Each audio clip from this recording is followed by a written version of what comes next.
Buenos días, Carolina. Por supuesto, muy buena energía y onda a todo el país que lo necesita, ya que estamos viviendo pues una situación yo creo que preocupante a nivel político, Ricardo. ¿Cómo estás, Paola? Efectivamente, hasta pasada la medianoche de hoy, pues se reunieron en el Congreso de la República el presidente del Consejo de Ministros y el ministro de Justicia porque explicaron a la Comisión de Constitución los alcances del proyecto de adelanto de elecciones. Sí, pero vamos a hablar con un experto en el tema constitucional. Saludamos al doctor Raúl Ferrero Costa, es abogado, constitucionalista y miembro pues del Consejo Consultivo de la Comisión de Constitución. Bueno, ha sido convocado por los integrantes de este grupo de trabajo. Muy buenos días. Muy buenos días a ustedes y a todos sus radioescuchas y a sus televidentes. ¿Cómo está? ¿Usted fue convocado a este consejo? ¿Usted forma parte de este consejo consultivo? No, en realidad no hay tal consejo consultivo. O sea, lo que hay es un grupo de personas a los cuales la Comisión de Constitución consulta cuando lo considera conveniente, cuando tiene un tema complicado, lo cual me parece muy bien, porque siempre hay que escuchar las opiniones, vengan de donde vengan, y más aún de gente que... Todas las personas a las cuales ellos consultan son verdaderamente especialistas en constitucional. Lo que pasa es que no coincidimos todos entre nosotros. Tenemos puntos de vista a veces personales o simplemente doctrinariamente tenemos diferencias. Pero más allá de eso, yo creo que escogen a gente calificada para que los ayude a ellos formarse una buena opinión o una opinión lo más certera posible, lo cual es bueno y es democrático, ¿no? Pero ante la situación, lo que está pasando, ¿ya se debe la toma de decisiones o por lo menos un acuerdo, que muchos están hablando de un acuerdo de gobernabilidad? ¿Ha sido citado usted por la comisión? Pues, no, yo no he sido citado, no. Pero eso no es óbice para que yo, si tuviera interés o quisiera hacer algo, las conexiones con ellos están abiertas siempre, o sea, no necesariamente tengo que estar esperando yo una comunicación para dirigirme a cualquiera de ellos. Creo que hay bastante mejor buena intención de la que aparecen en los medios, pero desgraciadamente el tema político a veces se enfrenta y obliga a tomar posiciones un poco radicales a cada uno. Pero no estamos pensando pues más allá de eso. Tendríamos que pensar en que la situación hoy en el país políticamente es muy delicada, pero es delicadísima. Tenemos un presidente de la República que pide elecciones anticipadas, no está previsto en la Constitución. Hay que modificar la Constitución. Modificar la Constitución es muy complejo. No es que yo quiero modificarle y llamo pues a un referéndum. No es así de simple. Hay reglas en la Constitución para qué cosas se pueden consultar, cuáles no, y cuándo no es necesario consultar y cuándo puede dejarse de consultar. Y que si en la medida que se sigan esas reglas, vamos a seguir viviendo un Estado constitucional rigurosamente respetando lo que dice la Constitución, donde está reflejada la voluntad del pueblo. Doctor, frente a esta crisis política, ¿cuál es la salida constitucional? Si bien el adelanto de elecciones no está contemplado, el recorte del mandato, ¿cómo queda? Pues no está previsto. Tampoco. No está previsto el recorte del mandato. ¿Un decreto de urgencia como el del 2000? Tampoco. Un decreto de urgencia es sobre temas constitucionales, pero no para un tema electoral, que esté fuera de las consideraciones o autorizaciones que la Constitución establece. Para eso hay decretos de urgencia, hay decretos legislativos, ¿no? Que son delegaciones de distinto tipo en la Constitución, pero nada de esto está previsto. Entonces, el presidente de la República tiene que entender que lo que él está proponiendo, al no estar previsto en la Constitución, requiere una modificación. Y la modificación está sujeta a lo que establecen los artículos pertinentes de la Constitución.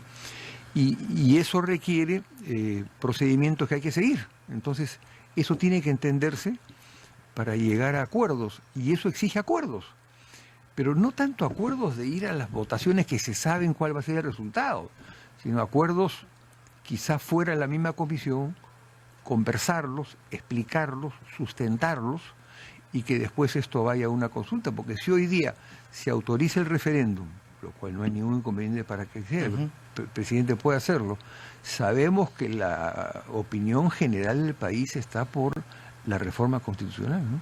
Claro, pero por ejemplo, se habla en medios como Caretas, por ejemplo, estábamos leyendo que habría pues la posibilidad de un acuerdo, hablan de un pacto de gobernabilidad, que se estaría llevando de manera paralela entre varios parlamentarios, salidas a esta crisis. Se habla incluso de retorno a la bicameralidad, que sería uno de los puntos que le interesa a los congresistas para poder ellos postular posteriormente al Senado. Claro, claro. Eso sería estupendo, porque la verdad la segunda cámara es necesaria, como lo es en los países más avanzados en cuanto al sistema democrático.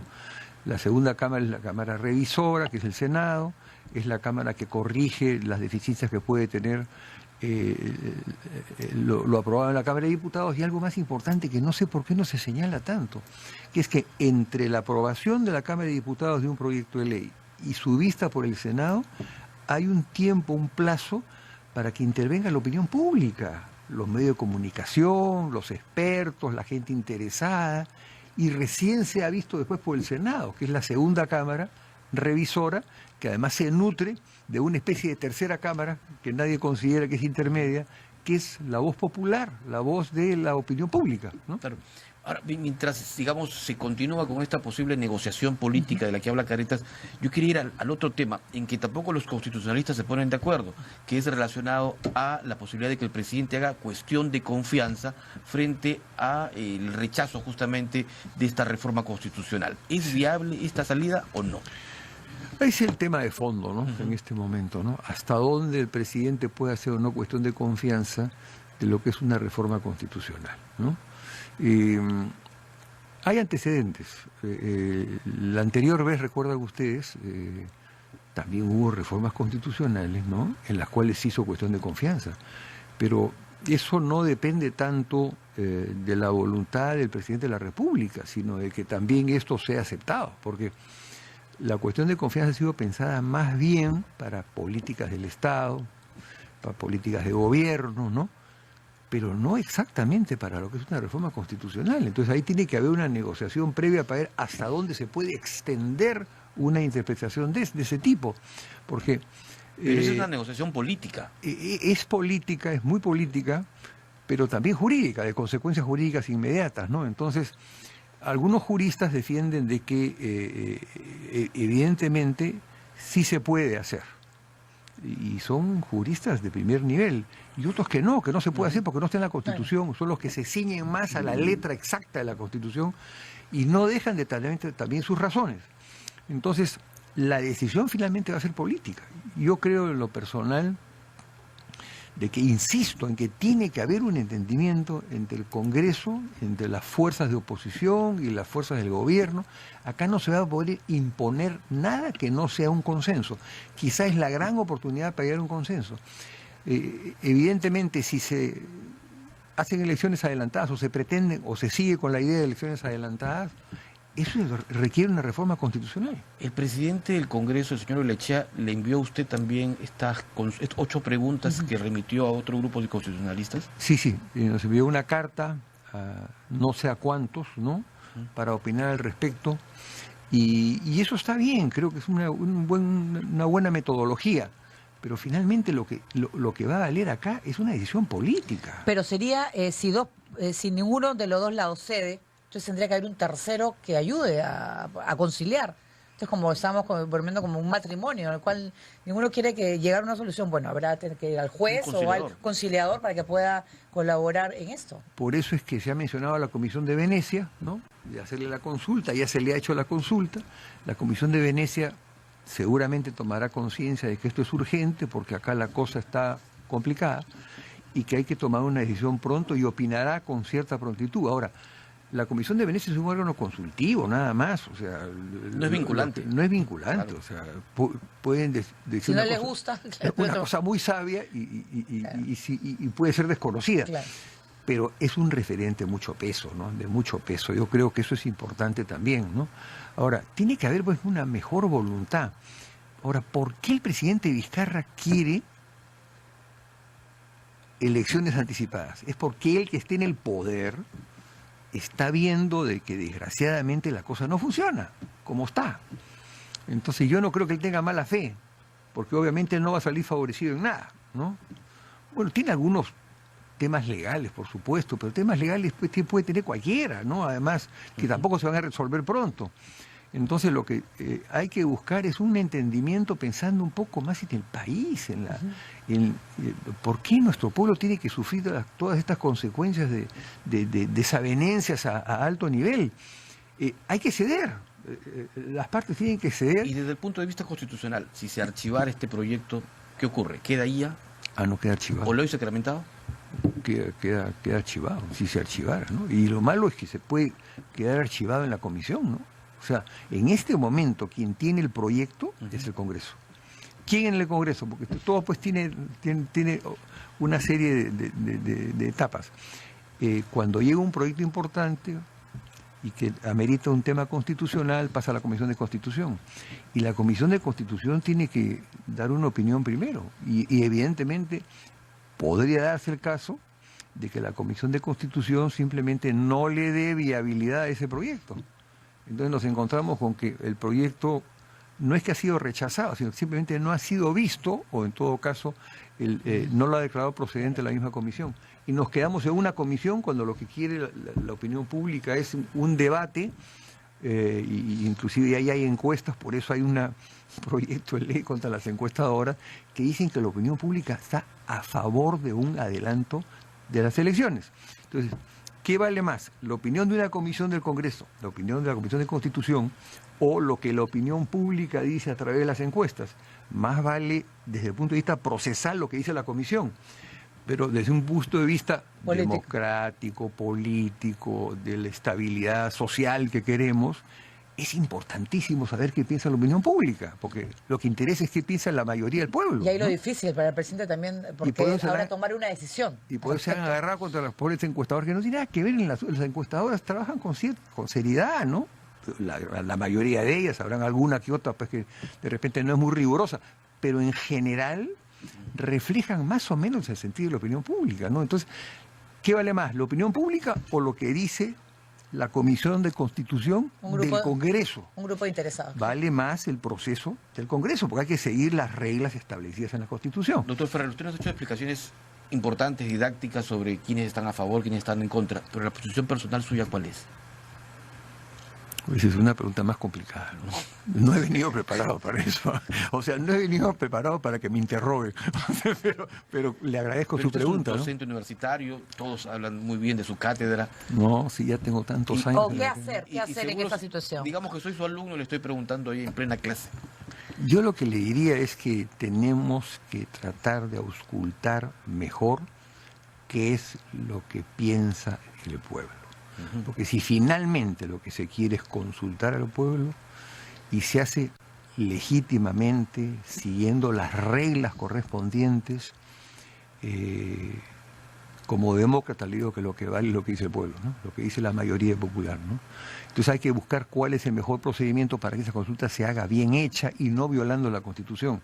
Pero finalmente, en una democracia lo que prevalece es la opinión del pueblo. Entonces hay que consultarle bien, hay que consultarle siguiendo las reglas correspondientes sin violar la Constitución, porque la Constitución a su vez es un acuerdo fundamental que refleja ¿qué?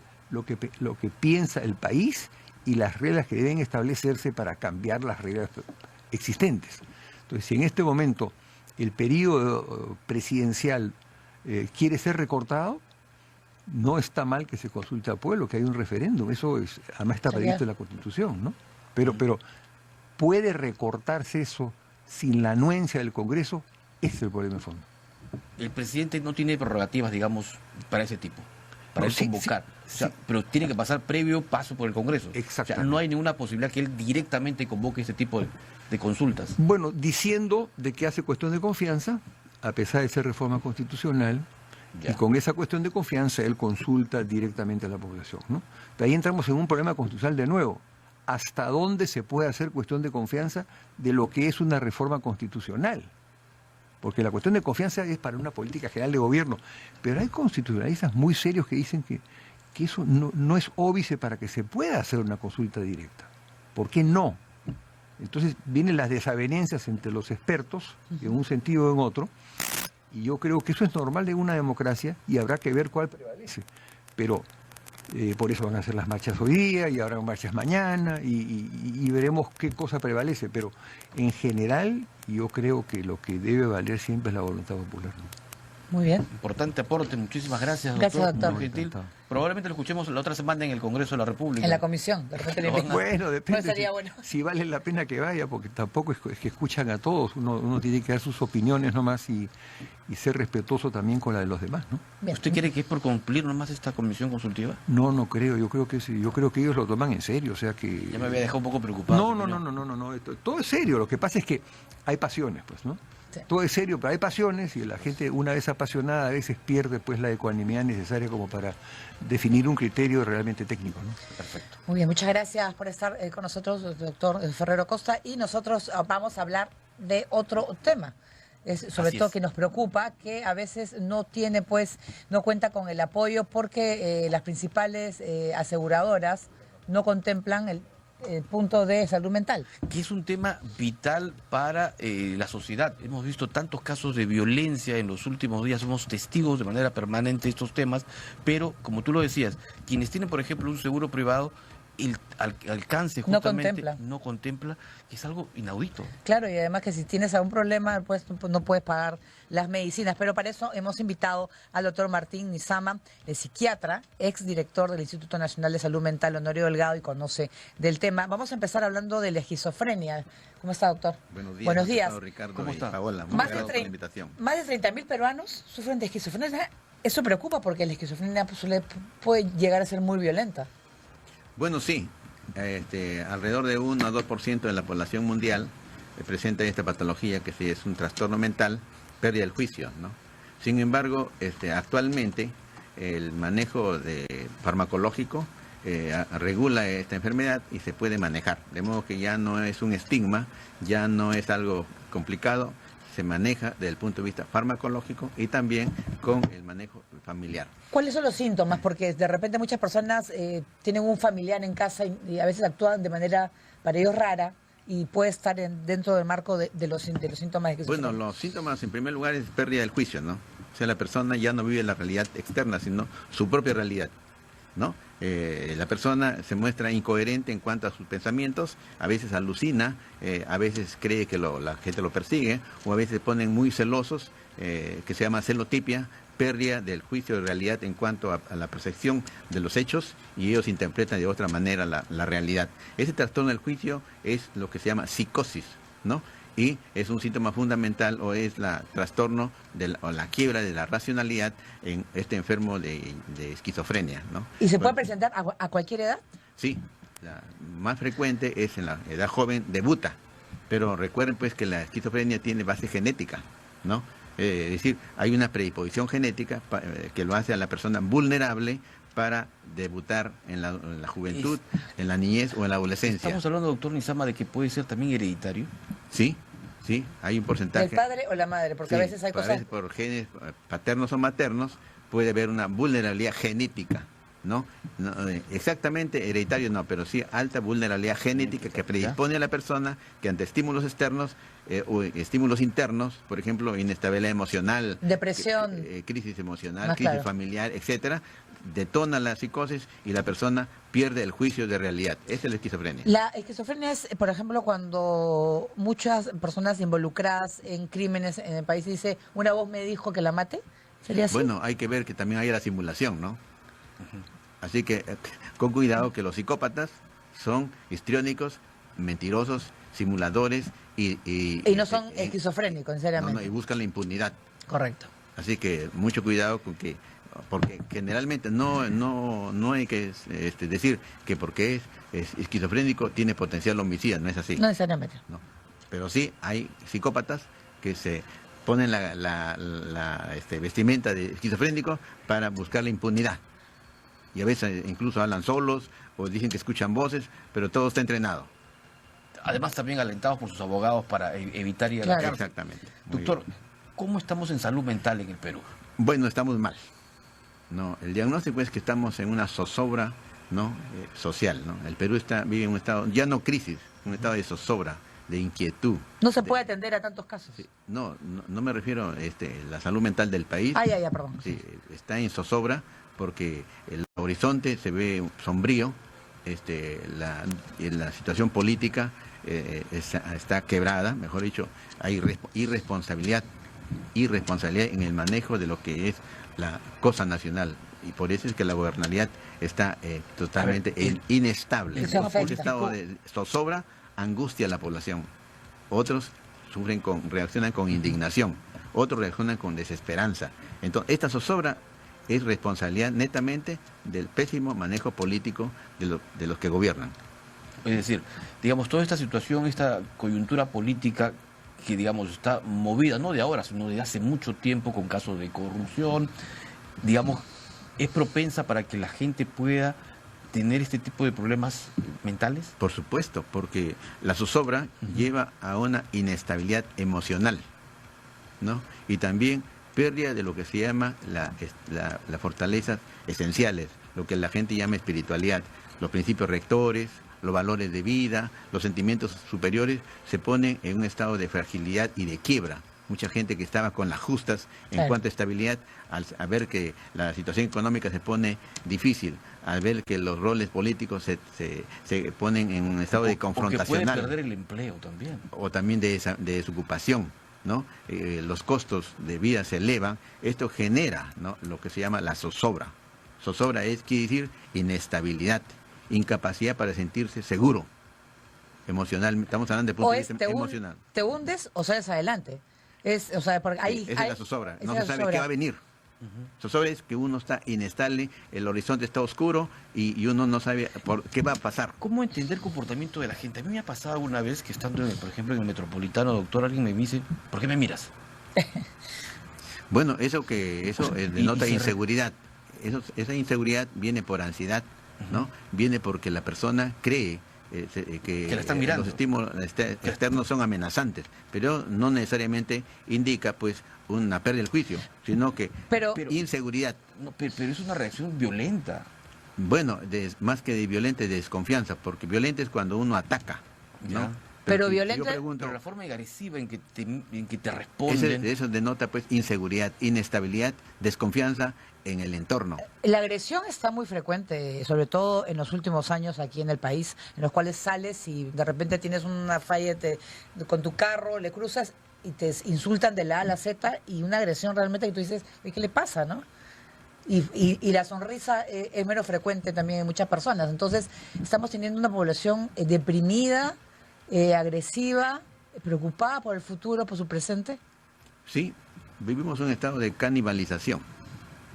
Ese es la diagnóstico. Nos estamos Es canibalizando. duro, algo que usted dice, canibalización. Sí. Es decir, aflora el comportamiento primitivo. Canibalización quiere decir que prevalece ya lo primitivo. Te ataco. ¿Y cuál es lo primitivo? Lo que dice la señorita Paola. Impulsos, instintos, Agresiones agresión, constantes, ¿no? ¿no? Y desprecio. Incluso actualmente existe lo que se llama la cultura tanática. ¿Y qué es la cultura tanática? El culto a la muerte y desprecio por la vida.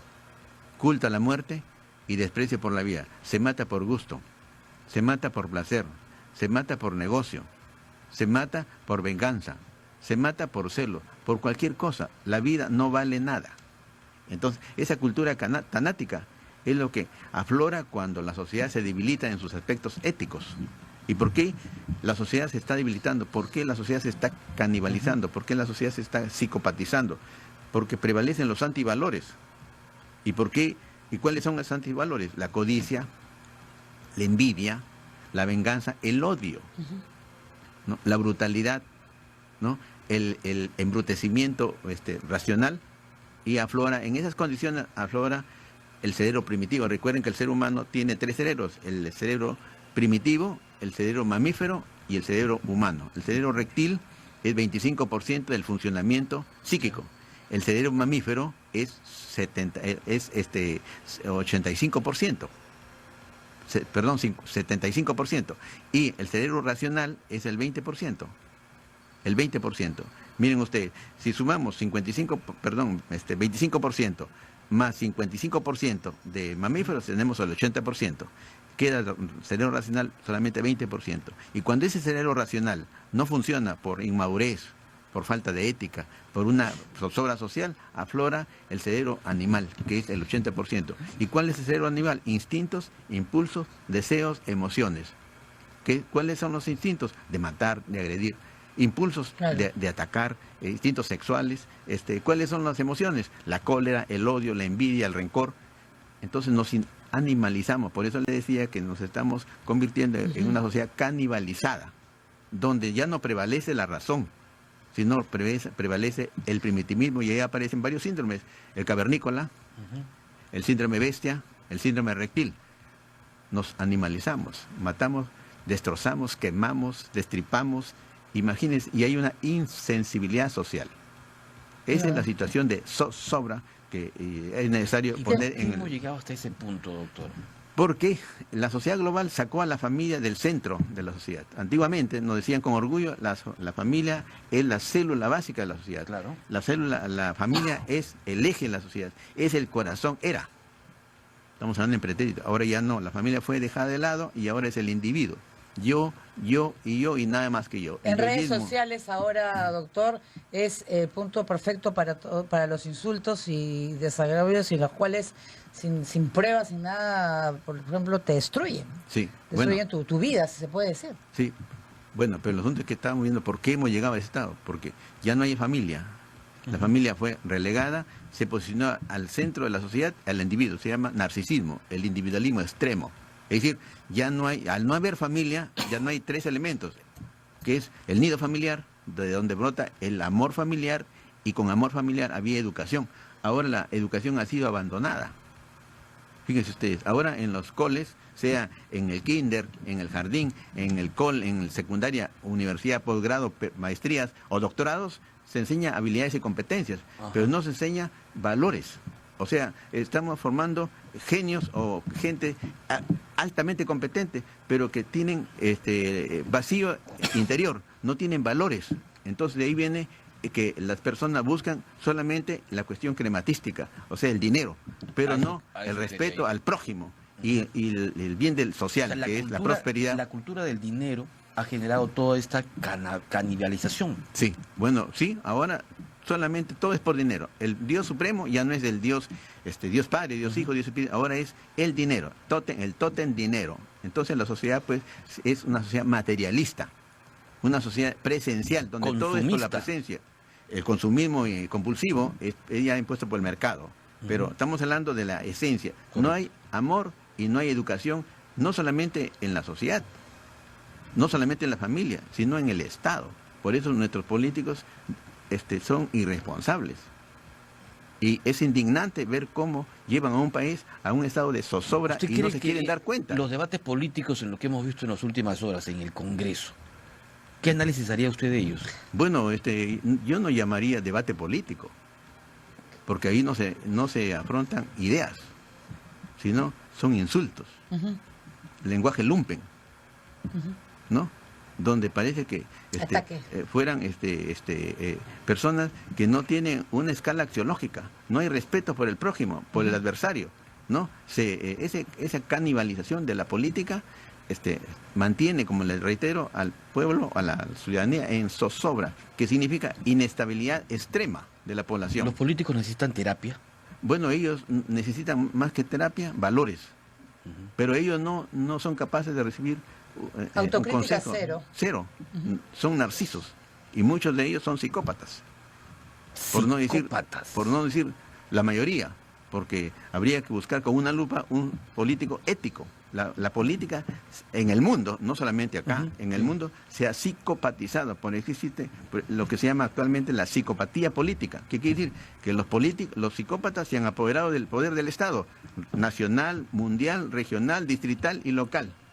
Fíjense ustedes.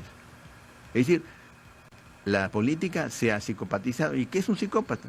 Es un omnisciente que cree que todo lo sabe, omnipotente, que es adicto al poder, es clarividente, que cree que todo lo ve, es ubicuo, que cree que puede estar en todo sitio, manipulador, cínico, sobre todo cínicos, mienten, no tienen autocrítica, no tienen insight, no tienen introspección, no tienen arrepentimiento, no tienen remordimiento, y son narcisos, se autoendiosan, se creen los dueños de la galaxia. Usted nos está haciendo un diagnóstico de muchos políticos que pasan por nuestra cabeza. Es que yo soy psiquiatra y trabajo con psicópatas. Porque todos lo niegan, ¿ah? Digamos, las autoridades que están presas lo han negado siempre. O sea, creen que no han hecho nada malo. No es que no creen, ellos saben que lo han hecho porque... Sí saben que lo han hecho. Sí, por ese caso el psicópata no es un psicótico. El psicópata tiene juicio, tiene racionalidad. El problema, el psicótico no tiene juicio. Okay. ¿Ya? Entonces, la gente antiguamente estigmatizaba al psicótico, le decían la etiqueta de loco. Felizmente ya hemos avanzado, ya no hay eso. Son psicóticos. Pero el psicópata es una persona cuerda, pero que tiene trastornos graves de personalidad. Es decir, su personalidad, como decía el axioma antiguo, árbol que nace torcido no se endereza jamás. Es decir, la persona que nace psicópata muere psicópata porque no tiene valores, no tiene esencia, no tiene sensibilidad, no tiene Muy bien. talento, pero no tiene valores y por lo tanto ejerce el poder en función de sus intereses personales. Muy bien. Perfecto. Muchas gracias, doctor Martín Izama. Interesantísimo. Sobre todo vamos a poder hacer quizás una lista más adelante Así es, sin de los duda. que encajan en ese perfil. Muchísimas gracias. Gracias, Paola y Ricardo. Nos vemos mañana. Muy buenos días. Thank you.